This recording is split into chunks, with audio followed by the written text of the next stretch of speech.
Praise the Lord. கர்த்தர் நல்லவர். நம்மை இந்த வருஷத்தின் 2வது மாதத்திற்குள் அவர் கிருபையாய் அழைத்து கொண்டு வந்திருக்கிறார். 2026வது வருஷம் முதல் மாதத்தை தேவன் நமக்கு அவருடைய வாக்குத்தத்தத்தை கொடுத்து நல்ல ஆசீர்வாதமான உபவாச நாட்களை கொடுத்து தேவன் நம்மை ஆசீர்வதித்தார். ஸோ இந்த புதிய மாதத்திலும் தேவன் நம்மோடு கூட இருந்து நம்மை நடத்தும்படியாக, நம்மை ஆசீர்வதிக்கும்படியாக, அவர் வைத்திருக்கிற ஆசீர்வாதங்களை நாம் பெற்றுக்கொள்ளும்படியாக இந்த புதிய மாதத்தின் முதல் நாளிலும் தேவன் நம்மை அவருடைய வாக்குத்தத்தத்தை கொடுத்து ஆசீர்வதித்தார். நாம் பெற்றுக்கொண்டு ஆசீர்வதிக்கப்பட்டிருக்கிறோம். ஸோ இந்த நாளிலும் கூட தேவன் தந்த இந்த மாதத்துக்கான வாக்குத்தத்தத்தை நாம் இன்னும் அதிகமாக ஆழமாக தியானிக்கும்படியான ஒரு நேரமாக இந்த விசேஷ ஜெப நாட்கள் இருக்கிறது. ஸோ இந்த நாளிலும் இந்த மாதத்தில் தேவன் கொடுத்த வாக்குத்தத்தம் சங்கீதம் 145 9வது வசனம், கர்த்தர் எல்லார் மேலும் தயவுள்ளவர், அவர் இரக்கங்கள் அவருடைய எல்லா கிரியைகளின் மேலும் உள்ளது. ஸோ இது ஆங்கிலத்தில் God is good to all. கர்த்தர் எல்லாருக்கும் எல்லாவற்றிற்கும் அவர் நல்லவராகவே இருக்கிறார் என்பதை இந்த வசனத்தின் மூலம் நாம் அறிந்து கொள்ள முடிகிறது. கர்த்தர் நல்லவரும் நன்மை செய்கிறவருமாய் இருக்கிறார். அவர் இந்த நாட்களில் கூட இந்த பூமியிலே அவர் இயேசு வந்த பொழுதும் அவர் நன்மை செய்கிறவராய் சுற்றி திரிந்தார். அவரிடத்தில் தீமை எள்ளளவேனும் இருந்தது இல்லை. தீமையையும் நன்மையாய் மாற்றி போடுகிற நல்ல தேவன் நம்முடைய தேவனாய் இருக்கிறார். இங்கு வசனம் சொல்லுகிறது, கர்த்தர் எல்லார் மேலும் தயவுள்ளவர். எல்லாரையும் அவர் நேசிக்கிறவர், எல்லாருக்கும் தயவை தருகிறவர், நன்மையை செய்கிறவர், எல்லாருக்கும் நல்லவராய் இருக்கிறவர். ஸோ அப்படியாக நாம் இந்த நாளிலே தேவன் எப்பொழுதும் நன்மை செய்கிறவராய் இருக்கிறார். அவர் எப்பொழுதும் நல்லவராகவே இருக்கிறார். ஆனால் நாம் எப்படி அதை நாம் பெற்றுக்கொண்டு அவருக்கு மறு உத்தரவு கொடுக்க வேண்டும் என்பதை தான் இந்த நாளில் நாம் தியானிக்க போகிறோம். இங்கு பார்க்கிறோம் சங்கீதம் 34வது சங்கீதம் 8வது வசனம், கர்த்தர் நல்லவர் என்பதை ருசித்து பாருங்கள். கர்த்தர் நல்லவர் என்பதை ருசித்து பாருங்கள். ஸோ அவர் நல்லவர். அவர் நல்லோர் மேலும் தீயோர் மேலும் கூட எந்த பட்சபாதமும் இல்லாமல் மழையை பெய்ய பண்ணுகிறவர், சூரியனை உதிக்க பண்ணுகிறவர். ஆனால் அந்த நல்லவரை நாம் எப்படி நம்முடைய மனதில் நாம் ஏற்றுக்கொண்டு நாம் அவருடைய அன்பை, அவர் கொடுக்கிற நன்மையை, அவர் செய்கிற நன்மையை நாம் எப்படி நாம் பெற்றுக்கொண்டு மறு உத்தரவு கொடுக்கிறோம், அதை தான் இந்த வசனத்திலே நாம் பார்க்கிறோம். கர்த்தர் நல்லவர் என்பதை ருசித்து பாருங்கள். டேஸ்ட் அண்ட் சீ அப்படின்னு பார்க்குறோம். ஸோ அப்படியாக நாம் நம்முடைய மனதில் முதலாவது நாம் பெற்று கொண்டிருக்கிற எல்லாமே, இன்றைக்கு நாம் நின்று கொண்டிருப்பது, சுவாசிப்பது, நன்மைகளே நிரப்பப்பட்டிருப்பது என்று எல்லாமே அவரால் உண்டானது, அவர் கொடுத்தது, அவர் தந்தது என்பதை நாம் மனதில் நினைத்து நினைத்து ருசித்து பார்ப்பது என்பதுதான் இங்கே சொல்லப்பட்டிருக்கிற காரியம். கர்த்தர் நல்லவர் என்பதை ருசித்து பாருங்கள். எப்படி ஒரு திருமண வீட்டுக்கு நாம் கடந்து செல்லும் பொழுது அங்கு நாம் எல்லாவற்றையும் அந்த இடத்திலே நாம் அட்டென்ட் பண்ணிட்டு நாம் சாப்பிடுகிற இடத்துக்கு செல்லும் பொழுது அங்கே நல்ல ஒரு வெஜிடேரியன் ஃபுட் அங்கே பரிமாறப்படும் பொழுது நம்ம என்ன நினைக்கிறோம், ஒன்றா எடுத்து டேஸ்ட் பண்ணுறோம். டேஸ்ட் பண்ணி இது நல்லா இருக்குது, இது இனிமையாக இருக்குது, இது சுவையாக இருக்குதுன்னு சொல்லி அதை நாம் அந்த இடத்துல கூட ருசித்து பார்க்கிறதை பார்க்கிறோம். ஸோ தேவன் நமக்கு செய்கிற நன்மைகளை நாம் நினைத்து நினைத்து அதை ருசித்து பார்க்கிறவர்களாய், இது தேவனால் எனக்கு உண்டானது, இது தேவன் எனக்கு கொடுத்தது, இது என் நிமித்தம் தேவன் எனக்கு செய்தது என்பதை நம்முடைய இருதயத்தில் ருசித்து பார்ப்பது ரொம்ப முக்கியமான ஒரு காரியமாக இருக்கிறது. இங்கு பார்க்கிறோம் 1 ராஜாக்கள் 17வது அதிகாரம் 12வது வசனத்தில் அங்கு எலியா செல்லும் பொழுது அந்த சாரிபாத் விதவை சொல்லுகிற ஒரு காரியம், நானும் எனது மகனும் சாப்பிட்டு செத்து போக ஸோ அந்த இடத்துல அந்த குடும்பம் ஒரு தற்கொலைக்கு நேராக கடந்து செல்லுகிற ஒரு நேரமாக இருக்கிறது. அது எவ்வளவு ஒரு வேதனையான ஒரு விஷயம். ஒரு தாயும் வயது வந்த ஒரு வாலிப மகனும் சாப்பிட்டு செத்து போகும்படியாக. ஆனால் அந்த இடத்துல கர்த்தர் நல்லவராய் இருந்து அந்த குடும்பத்துக்குள் ஒரு தீர்க்கதரிசியை அனுப்பி அவர்களுக்கு ஜீவனை கொடுத்ததை அங்க இடத்துல பார்க்கிறோம். அதே போல இங்கு உபாகமம் 8வது அதிகாரம் 18வது வசனத்துல நாம் நமக்கு சொந்தமாய் இன்று நினைத்து கொண்டிருக்கிற ஒவ்வொன்றையும் சம்பாதிக்க தேவையான பலனை தருகிறவர் அவராயிருக்கிறார். ஸோ நாம் ஒவ்வொரு பொருளையும் கையாளும் பொழுது, ஒவ்வொரு காரியத்தையும் நாம் செலவு செய்யும் பொழுதும், வரவு வரும் பொழுதும் நாம் இருதயத்திலே நினைத்து நன்றி சொல்லி ருசிக்க வேண்டிய ஒரு காரியம், என் கர்த்தர் நல்லவர், என் கர்த்தர் எனக்காக இதை கொடுத்திருக்கிறார், இந்த நாளிலே நான் ஜீவனோடு இருக்கிறேன் என்றால் என் கர்த்தர் எனக்கு செய்த நன்மை. ஸோ இந்த காரியத்தை நாம் மனதிலே ஒவ்வொரு நாளும் ஒவ்வொரு நிமிடமும் நினைத்து ருசிக்க வேண்டியது அவசியமாக இருக்குது. அதை தான் தாவீது சொல்லுகிறார், கர்த்தர் நல்லவர் என்பதை ருசித்து பாருங்கள், டேஸ்ட் பண்ணி பாருங்க அப்படின்னு சொல்லி சொல்லுகிறதே நம்ம பார்க்கிறோம். யோவான் 17வது அதிகாரம் 7வது வசனத்துல பார்க்கிறோம், எல்லாமே உம்மாலே வந்தது, உம்மிடத்திலிருந்து வந்தது. இன்றைக்கு நாம் நின்று கொண்டிருக்கிற, நடந்து கொண்டிருக்கிற, பெற்று கொண்டிருக்கிற ஒவ்வொன்றுமே தேவனால் உண்டானது என்ற அந்த ஒரு அன்பை, நன்மையை ருசித்து பார்க்கிற ஒரு இருதயம், ஆண்டவரை உணர்ந்து அவருடைய அன்பை உணர்ந்து ருசிக்கிற ஒரு இருதயம் நமக்கு தேவையாக இருக்கிறது. நாம் பார்த்தோம், நம்முடைய தலைமை போதகர் அவர்கள் முதல் தேதி அன்று சொன்ன காரியம், கிறிஸ்து மகிமையின் நம்பிக்கையாக எனக்குள் இருக்கிறார். சரிங்களா? கிறிஸ்து மகிமையின் நம்பிக்கையாக எனக்குள் இருக்கிறார். கொலோசியர் 1:27 நாம் அதை அந்த நாளிலே அதிகமாய் அறிக்கை செய்தோம். அப்படிப்பட்ட கிறிஸ்து நமக்குள் மகிமையின் நம்பிக்கையாக இருக்கும் பொழுது அந்த இடத்துல அவருடைய நறுமணம்தான் நமக்குள்ளே இருந்து வெளிவர வேண்டுமே தவிர வேறு எதுவுமே வெளிவரும்படியாக நமக்குள் இருக்க அந்த இடத்திலே இடமில்லை. ஸோ அதை நாம் உணர்ந்து பார்க்க வேண்டும்.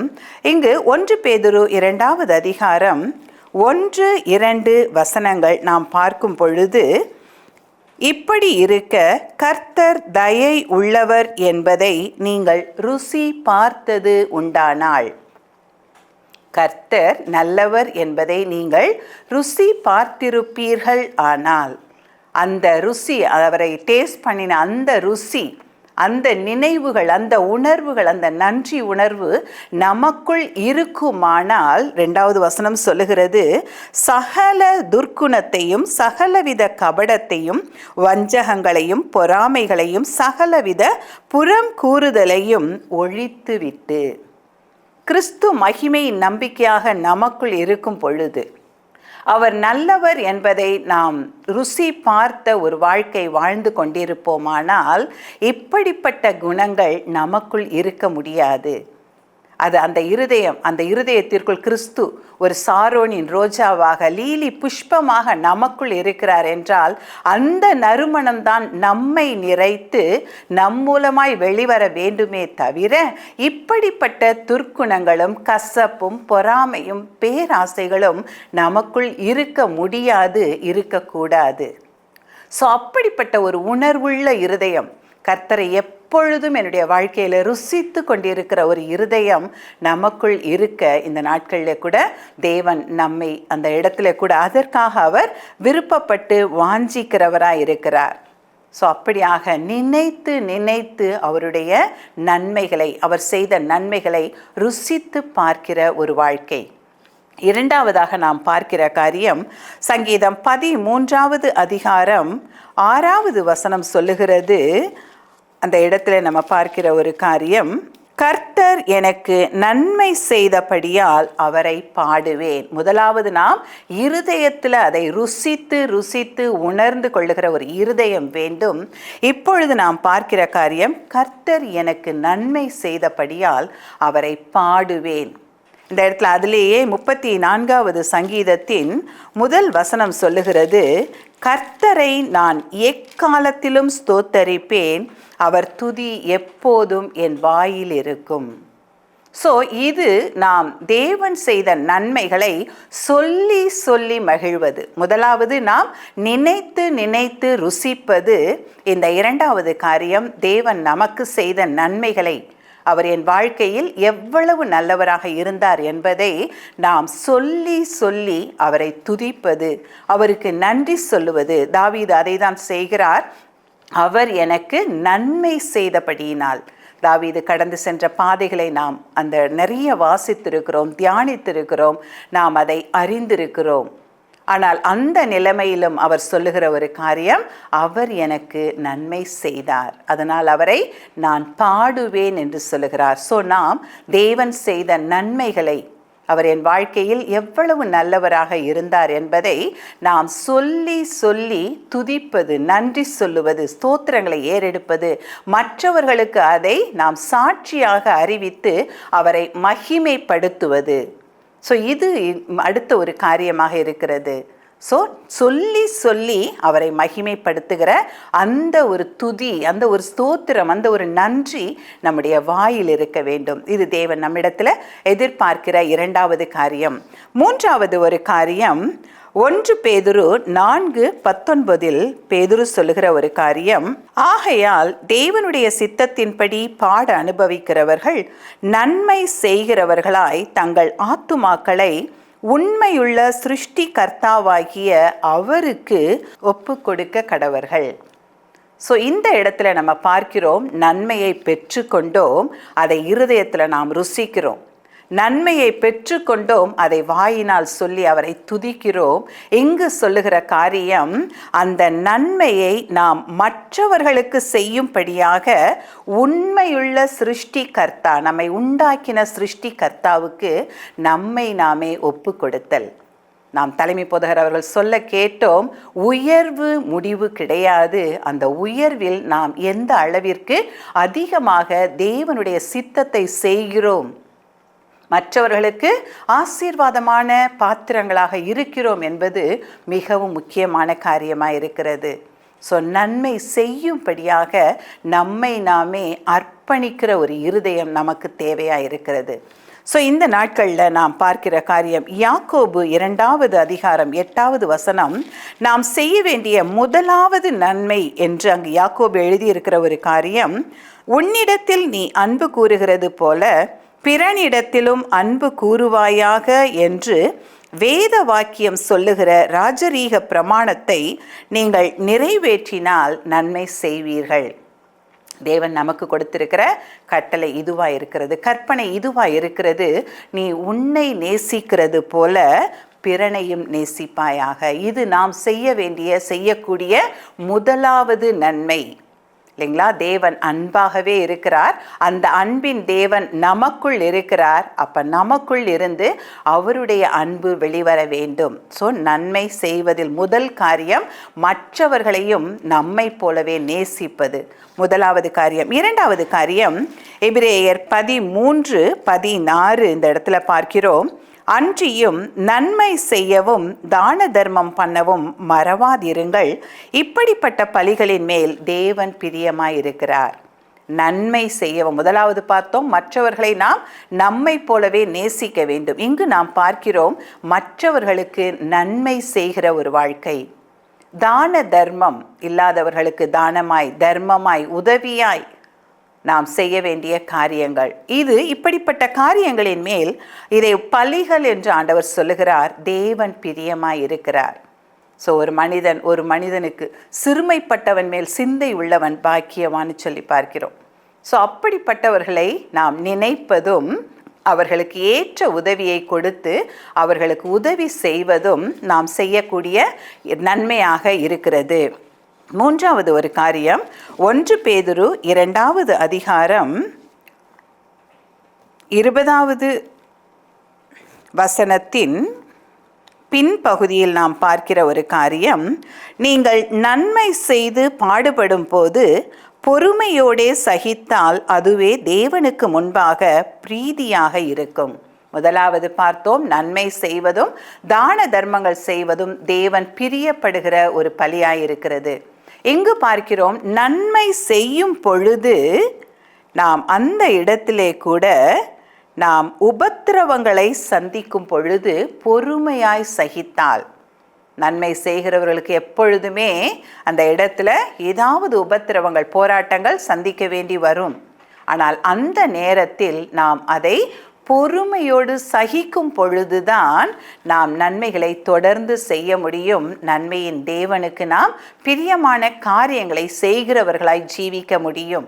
இயேசு நன்மை செய்கிறவராய் இந்த பூமிக்கு வந்தார். ஜனங்களுக்கு நன்மை செய்தார், சுகப்படுத்தினார், மரித்தவர்களை எழுப்பினார். ஆனால் ஜனங்கள் அவர்களுக்கு செய்தது என்ன? அந்த இடத்துல அவர் அதை பொறுமையோடே சகித்தார். சோதனையை சகிக்கிற மனுஷன் பாக்கியவான்னு சொல்லி பார்க்கிறோம். அப்படியாக நாம் நன்மை செய்யும் பொழுது நாம் உபத்திரவங்களை சந்தித்தோமானால் அதை பொறுமையோடு சகிப்பது மிகவும் முக்கியமான ஒரு காரியமாக இருக்கிறது. அது இந்த இடத்துல பார்க்கிறோம், பிரீதியாக இருக்கும், அது நன்றான காரியமாக இருக்கும், நல்ல காரியமாக, தேவனுக்கு பிரியமான காரியமாக அது இருக்கும் என்பதை நாம் பார்க்கிறோம். இது நாம் பார்க்கிற மூன்றாவது காரியம், தேவன் செய்த நன்மைகளை நினைத்து நாம் நம்மை அர்ப்பணித்து ஜீவிக்கிற ஒரு ஜீவியத்திற்குள் நாம் கடந்து செல்ல தேவன் விரும்புகிறார்.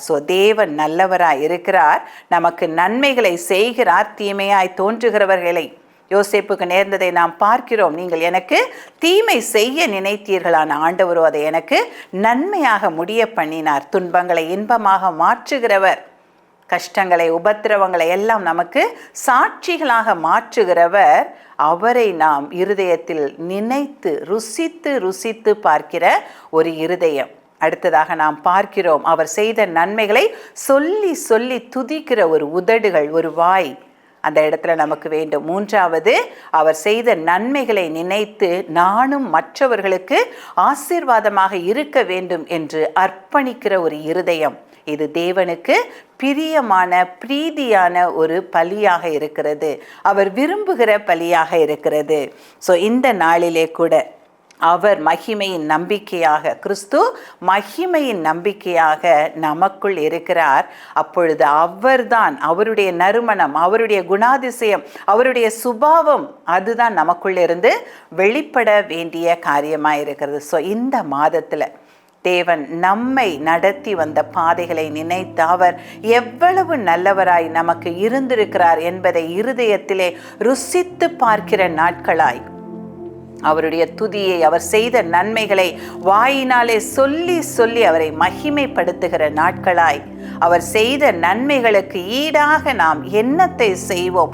ரட்சிப்பின் பாத்திரத்தை எடுத்துக்கொண்டு உம்மை தொழுது கொள்ளுகிறோம் ஆண்டவரே என்று சொல்லி, நானும் நன்மை செய்கிற ஒரு பாத்திரமாய் மாறி உம்முடைய கரத்திலே பயன்பட விரும்புகிறேன் என்று சொல்லி நம்மை நாமே அர்ப்பணிக்கிற ஒரு நாட்களாய், இந்த வருஷத்தின் இந்த 2வது மாதத்தை தேவன் நமக்கு ஆசீர்வதித்து தந்திருக்கிறார். நம்மை நாமே அர்ப்பணிக்கலாமா? நன்றி செலுத்துகிறோம் அப்பா, நன்றி செலுத்துகிறோம் ஆண்டவரே. அப்பா கர்த்தர், நீர் நல்லவரும் நன்மை செய்கிறவருமாய் இருக்கிறீர் ஆண்டவரே. நீர் நல்லவர்களுக்கும் இருதயத்தில் செம்மையானவர்களுக்கும் நன்மை செய்கிற தேவனாய் இருக்கிறீர். அவர் எனக்கு நன்மை செய்தபடியால் அவரை பாடுவேன்னு சொன்ன அந்த சங்கீதக்காரனை போல உம்மை நாங்கள் நோக்கி பார்க்கிறோம் அப்பா, நன்றி செலுத்துகிறோம். அப்படிப்பட்ட ஆண்டவரே அப்பா, வாழ்க்கையை வாழும்படியாக எங்களுக்கு தேவன் உதவி செய்வீராக, தேவையான கிருபைகளை தருவீராக அப்பா. உம்மை வெளிப்படுத்த, எங்களுக்குள் இருக்கிற உம்முடைய அந்த நறுமணம் வெளிப்படும்படியான வாழ்க்கை வாழ எங்களை தாழ்த்துகிறோம், அர்ப்பணிக்கிறோம். ஏற்றுக்கொண்டு எங்களை வழி நடத்தும். எங்கள் மூலமாய் நீர் மகிமைப்படும். எல்லா துதியையும் கனத்தையும் உமக்கே செலுத்தி இயேசுவின் நாமத்தில் ஜெபிக்கிறோம் நல்ல பிதாவே, ஆமென்.